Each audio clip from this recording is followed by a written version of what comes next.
Omaha Police Chief Todd Schmaderer talked to the Washington Post about gun violence today. The city is getting all sorts of national recognition right now because of Omaha's sharp decline in gun crimes.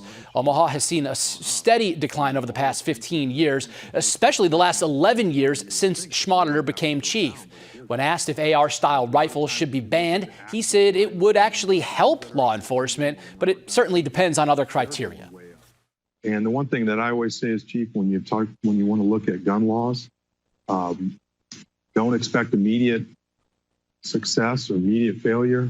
Take a look at where you want to be 10 years down the road, because there's so many guns on the street now that law probably won't really sink in until about a decade away anyways.